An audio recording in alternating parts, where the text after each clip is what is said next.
Bonjour, oui, j'ai le grand plaisir d'accueillir Michel Lozo. Nous sommes à Montréal, vous allez l'entendre.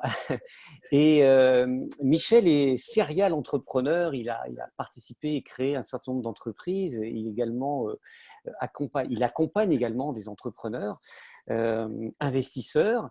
Michel, tu peux dire quelques mots justement sur ton parcours pour qu'on comprenne un peu mieux Oui, oui, ton avec truc? plaisir. Ben, j'ai démarré dans la technologie. J'ai fait deux carrières, en fait. Et la première carrière, j'ai fait vraiment dans les S2I, c'est comme ça qu'on dit chez vous, parce que j'ai habité un peu chez vous, alors je connais un peu votre vocabulaire. Alors, j'ai fait une carrière d'une trentaine d'années dans les S2I, où je dirigeais ces entreprises. Et ça, une fois que ça s'est terminé, ben, à travers la première, j'étais entrepreneur aussi, mais parfois intrapreneur, un peu des deux. J'ai fait des boîtes comme Oracle, où définitivement, je n'étais pas l'entrepreneur. J'étais Hmm. un des opérateurs. Je dirigeais tout ce qui était services et conseils pour le Canada à partir de Toronto.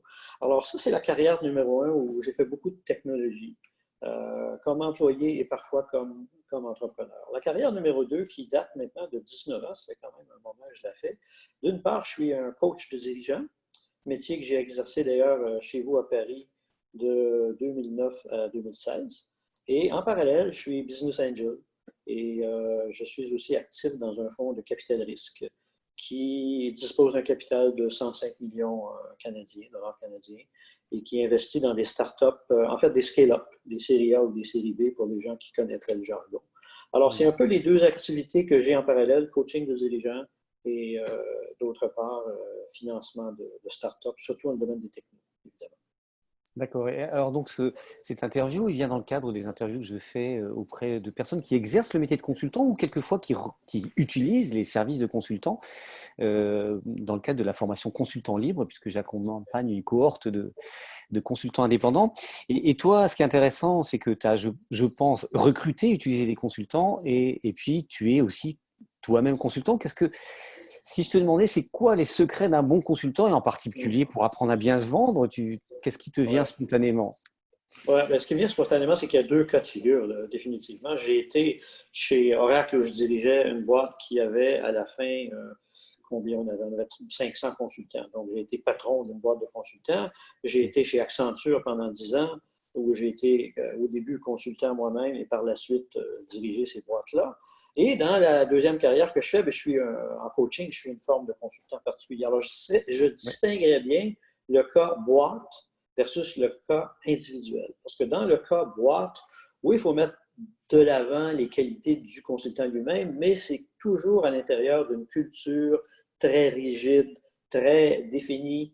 Et donc, ce sont les qualités de la boîte aussi qu'on recherche. Ce n'est Ouais. pas pour rien qu'Accenture a réussi à prendre des enfants de l'école carrément à la sortie de, leur, Mhm. de l'université et de les facturer 1 000 $ par jour dès la première heure parce qu'ils sont capables de dire oui, oui, il a le potentiel, il est encadré, etc., etc. Donc, la façon de vendre des services conseils est très différente si on est en boîte. Il y a Mhm. vraiment une valeur ajoutée qui vient de la boîte Qui vient de la par marque. Ouais. rapport et de la marque, mais Mhm. la marque, on espère qu'elle Oui, est appuyée sur de la oui, substance. oui, On ne peut oui, pas oui. juste la créer. Euh, Mhm. bon, il y a une réputation. Euh, la deuxième situation, qui je présume est celle qui vous intéresse le plus ici, Oui. mais là, c'est un peu l'inverse. C'est vraiment, il faut mettre de l'avant que les qualités particulières de l'individu à rendre des services et à obtenir des résultats concrets pour son client. Et quand je réfléchis à cette situation-là, il y a trois éléments qui me viennent en tête. Le premier principe, d'ailleurs, qui est universel, c'est l'écoute. Premièrement, c'est l'écoute. Alors, Mhm. un bon vendeur, que ce soit dans le matériel, dans le service ou dans lui-même, qui est le produit à vendre, la première chose qu'il doit savoir faire, c'est écouter. Et non pas mettre de l'avant tout ce qu'il veut vendre, parce qu'il y a toujours un risque que ce qui est proposé, ce n'est pas ce qui est attendu.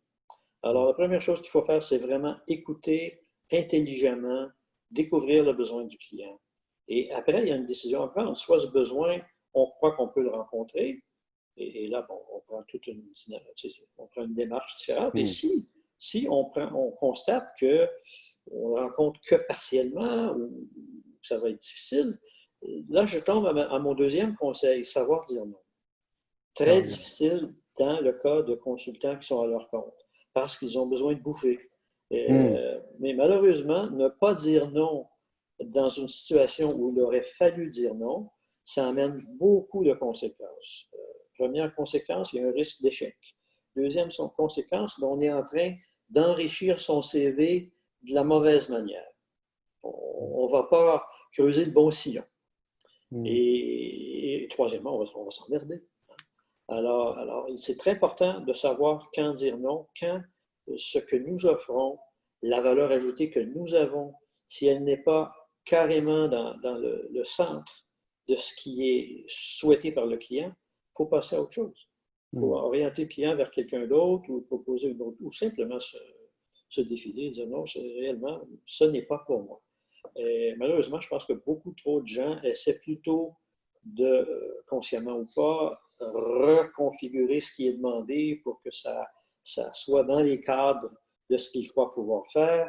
Et là, il y a une incompréhension qui va s'installer entre le client Et et... dû au fait qu'il faut bouffer, quoi. C'est un peu ça pour le Ben consultant. oui, c'est souvent la grande contrainte, c'est qu'il faut bouffer. Et la grande difficulté du consultant individuel, l'une des grandes difficultés, c'est de pouvoir toujours maintenir l'équilibre entre, bon, ben, je Hmm. livre ce mandat-là, mais il ne faut pas que j'oublie d'en rendre un autre, parce que sinon, Hmm. il va y avoir des espaces très inconfortables entre les deux. Euh, alors ça, c'est le deuxième conseil Hmm. que j'aurais. Et le troisième, c'est le réseautage, purement et simplement. Hmm. Il n'y a jamais de danger de trop réseauter. Et plus Hmm. on réseaute, plus on va avoir d'opportunités, plus on va avoir de demandes, et plus ça va être facile de dire non à des trucs parce qu'il va y avoir une abondance à travers ça euh, de trucs pour Hmm. lesquels on est vraiment, vraiment top.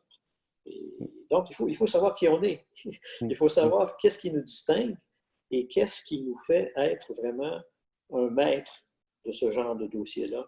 Hmm. Et quand on fait ça jour après jour, mois après mois, année après année, on développe un CV, une liste de références qui fait que la difficulté ne sera plus d'aller chercher les mandats. Les mandats vont venir tout seuls.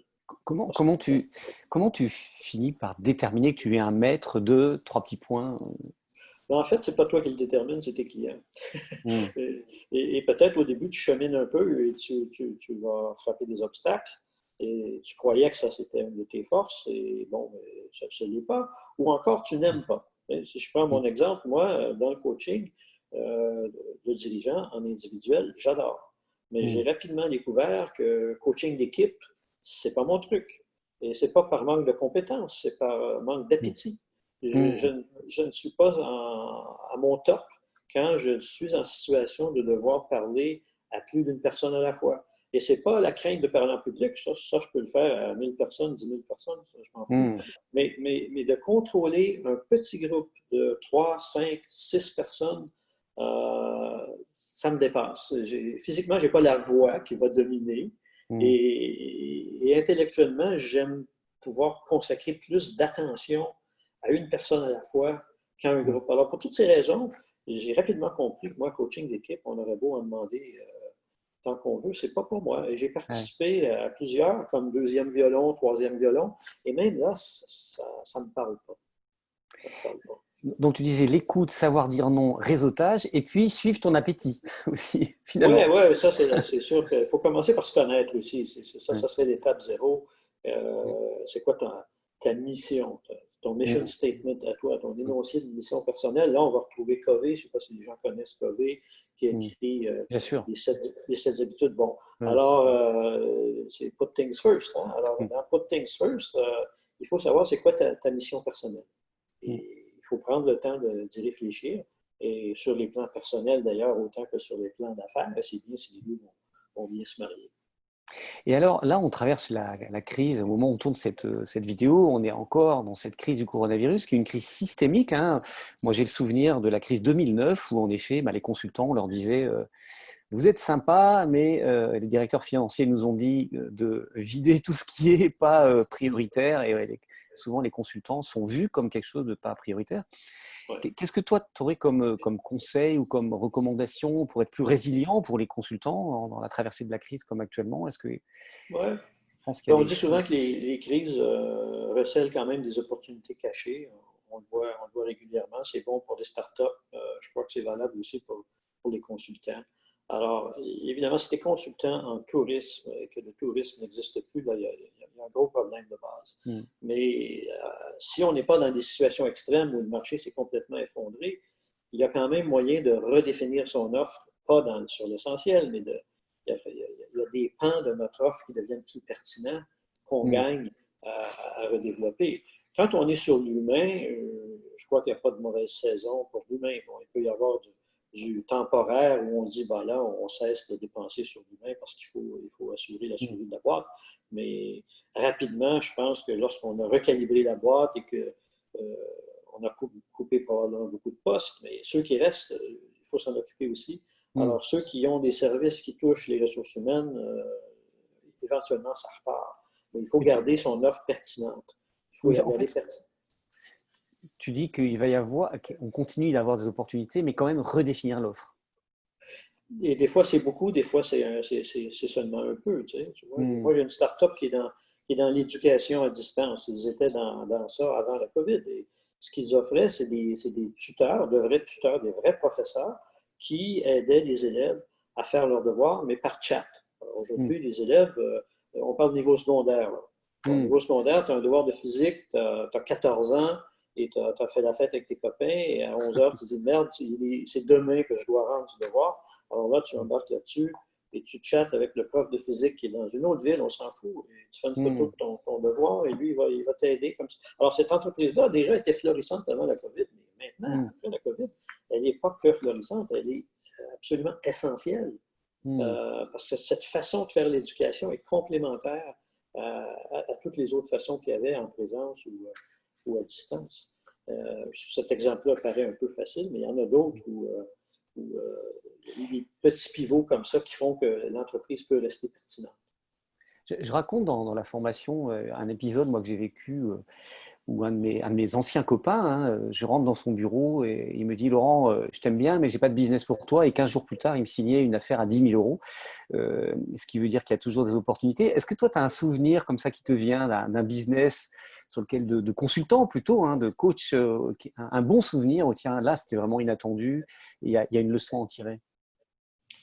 Pas immédiatement, là, je te dirais, il ne vient pas quelque chose comme ça, mais ce que tu dis, moi, je dégage la persistance là-dedans.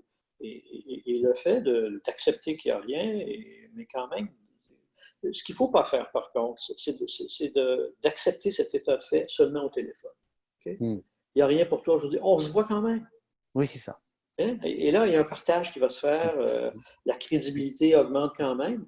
Et si tu vois, le client dit écoute, il y a un autre truc, je n'aurais pas pensé à ça, mais maintenant tu me Mm. dis est-ce que tu pourrais nous aider à faire tel autre truc, tu vois? Alors, Mm. il y a une façon de retourner les situations parfois. Il ne faut pas céder trop tôt. Oui, Et la persistance, toi, tu connais la persistance. Du oui, et peu puis que je connais toi, ça, je connais. ça rejoint la résilience et l'intelligence collective. Hein, c'est le fait de dire, Oui, oui, et puis le réseautage surtout, c'est plutôt que résilience, je voulais dire oui, oui. réseautage. C'est en effet, parlons-nous, parce que peut-être le fait de se parler va créer l'opportunité auquel Tout à fait. je n'avais pas pensé avant qu'on se voit. J'y avais pas pensé non plus, mais on va la créer. Donc, je pense que le réseautage, c'est. Oui, oui. Et d'ailleurs, moi, ça me fait penser, je crois que les meilleurs deals, c'est les deals qui n'étaient pas déjà pensés d'avance par le client. Ouais. Mm. Si on attend l'appel d'offres où on a convoqué tes 20 concurrents, c'est pas la peine. Alors que si c'est toi qui a mis la petite graine dans le cerveau de ton client, que peut-être on pourrait aller par là, mais là, Mm. tu n'as pas de concurrence. Là. On est bien d'accord et c'est ce que j'enseigne. C'est qu'en fait, on peut signer de très belles affaires sans concurrence, juste par le réseautage. Je raconte même comment j'ai fait un business qui m'a rapporté 50 000 euros en discutant avec un papa en bas de l'école où j'emmenais mes enfants 2 minutes et puis hop, j'ai pris rendez-vous. Et puis ça, Ouais, en fait, ouais. si je tire le bout de ficelle, ça m'a amené à signer 50 000 euros. Donc c'était sympa. C'est quoi peut-être que tu vas revenir, mais il ne faut pas que j'anticipe sur ta réponse. Ouais, La qualité principale pour toi d'un consultant, qui vraiment d'un partenaire d'affaires.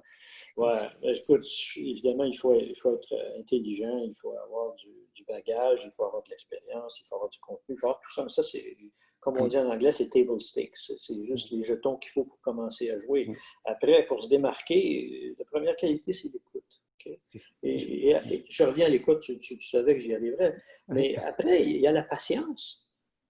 slash persévérance, qui sont peut-être deux faces de la même médaille. Parce que quand on parle de persistance, il y a la bonne et la mauvaise. OK? La personne qui persiste à te rappeler, mais qui tombe sur les nerfs, tu ne vas jamais lui donner un contrat. OK?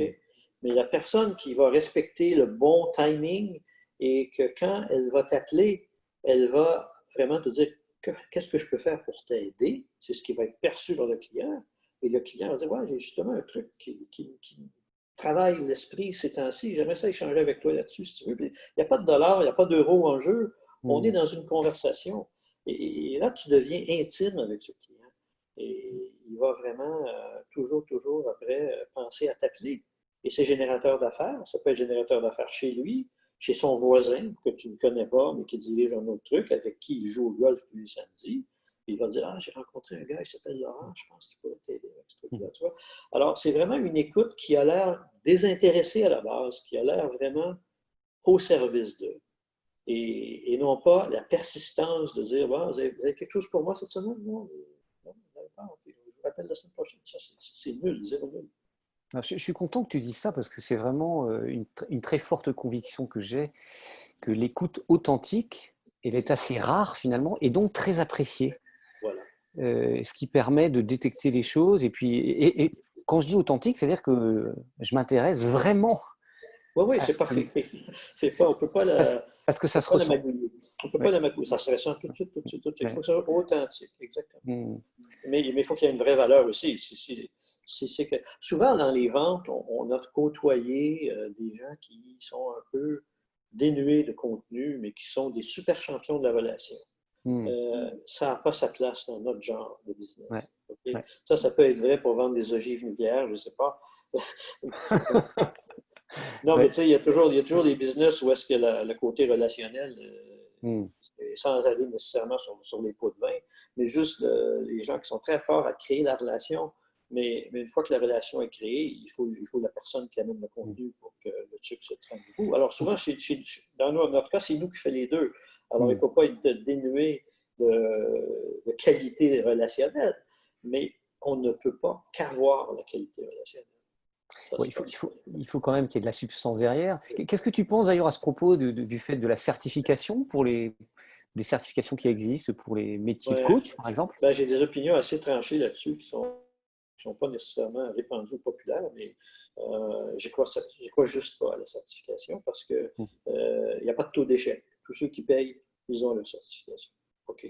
C'est un peu comme ça. Alors, une fois que tu as dit ça, c'est utile pour les DRH qui veulent dire, écoute, moi, j'embauche seulement des gens qui sont certifiés, mais moi, j'en ai rien à faire. Et on a discuté dans le cabinet où j'étais au début de mon coaching, on a discuté longuement, on le fait pas, et la majorité a décidé de le faire. Moi, je n'ai pas embarqué. Jamais j'ai regretté. Donc, tu penses que ce n'est pas forcément une entrave à trouver un obstacle? Pour quelqu'un qui démarre, oui, mais quelqu'un qui a déjà eu, en tout cas pour moi, c'est trop tard. Je n'ai vraiment pas besoin de ça. Les gens me connaissent, les gens me rappellent parce que je les ai coachés il y a 10 ans. Maintenant, ils veulent faire coacher quelqu'un qui travaille pour eux. Alors, c'est vraiment inutile pour moi. Maintenant, si toi, tu aurais zéro expérience, tu sors d'entreprise, tu dis je veux devenir coach, ben oui, il faut faire le programme d'ICF au minimum, la base, pour au moins dire, bon, j'ai compris la base. Et moi, j'avais fait une formation déjà, donc je n'avais pas besoin de cet aspect-là. Et l'aspect certification, ben, je ne voulais pas me taper de refaire une je comprends. formation bidon. Et en plus, j'étais rendu avec tellement d'heures de vol que je ne voulais pas le niveau de base, je voulais le niveau master. Et là, il fallait que quelqu'un assiste à ma façon de coacher avec un vrai client. Alors là, j'ai dit, ça ne va pas. Non, ça c'est entre moi et mon client, ça ne touche pas. Je reste comme ça et c'est très bien. Donc, c'est un peu mon opinion là-dessus. Et ça ne t'empêche pas de trouver du business Pas avec pour le moi, réseau, en écoutant. Et... Voilà, je comprends. Ouais. Comment on peut te trouver sur Internet si on veut te chercher? Tu as un site ou t'as... Non, je n'ai pas un site, mais je suis sur LinkedIn. Alors, si on cherche Michel Lozeau, L-O-Z-E-A-U, on va trouver sur LinkedIn. Il y a des tonnes de gens qui me trouvent. La plupart veulent essayer de me vendre du travail. Ceux-là, je ne les connecte jamais parce que je n'ai pas besoin d'eux. Il y a des gens qui sortent de nulle part et qui veulent me parler soit d'une start-up, soit de quelque chose qu'ils perçoivent que j'ai une opinion ou des données là-dessus. Bon, j'accepte assez facilement de… Oui, parce que tu as aussi un intérêt sur l'investissement voilà, en tant Oui, que oui, business angel. Ouais. OK. oui, exact, exact, OK. exact. Je suis membre d'ailleurs d'un truc qui s'appelle French Founders, qui est la mafia française à travers le monde. C'est French Tech, mais institutionnalisé, avec 4000 membres, et 4000 membres qui sont soit d'ex-entrepreneurs, soit des gens qui font du business angel aussi. Et c'est Donc, vraiment… Et c'est aussi c'est à travers le monde. aussi Oui, un oui. C'est un réseautage. réseau, Ouais. c'est un réseautage. Il est payant. Ils ont des Mm. permanents. Et je crois qu'ils ont plus de 50 permanents qui sont payés pour ça. Et Mm. ils sont partout, Hong Kong, Los Angeles, New York, Montréal. C'est un très bon OK. réseau. Si jamais tes collègues veulent se joindre, j'ai même obtenu des coachings avec ça. Alors, OK. ils sont champions de la mise en relation Mm. intelligente. Mm. LinkedIn à côté, là, c'est de la Ouais. petite bière, comme on dit ici. OK. Parce qu'ils ont vraiment un engin qui permet de retrouver les gens. Et en plus, ils ont du personnel qui va Mm. dire, OK, maintenant que j'ai compris ce que tu cherches, Laurent, je Mm. crois que tu devrais parler à Albert. OK. Mm. Là, ils vous mettent en relation et après, ils s'assurent que vous avez eu la OK. conversation. Alors, ça peut être utile aussi. OK. Le réseautage, c'est vraiment la clé du consultant indépendant. J'entends ça très fortement. Oui. Écoute, merci beaucoup, Michel, pour cet entretien. J'espère que toutes les personnes qui l'écoutent ben, vont trouver de la matière première et puis aussi, je pense, ils vont trouver de quoi se réassurer sur leur unicité parce que c'est un peu ce que j'ai entendu aussi, c'est que tu vends quelque Oui, chose qui est… oui, oui. Tu vends toi quand tu es consultant. Oui, Il tu faut vends qu'il y ait de la toi. matière. Oui, Il faut qu'il y ait de la matière. Il ne faut pas simplement que ce soit du vent commercial, oui, mais… tout à fait. Il faut que tu adores le faire, le livrer après. Mm. Bon, des fois, on a moins de plaisir à le vendre qu'à le livrer. Mais ça, c'est pas grave. Ouais. Faut faire les deux. Ouais, ouais. Bah, écoute, merci beaucoup. Merci beaucoup pour Bonne chance à toi. Bonne continuation. pour ce partage.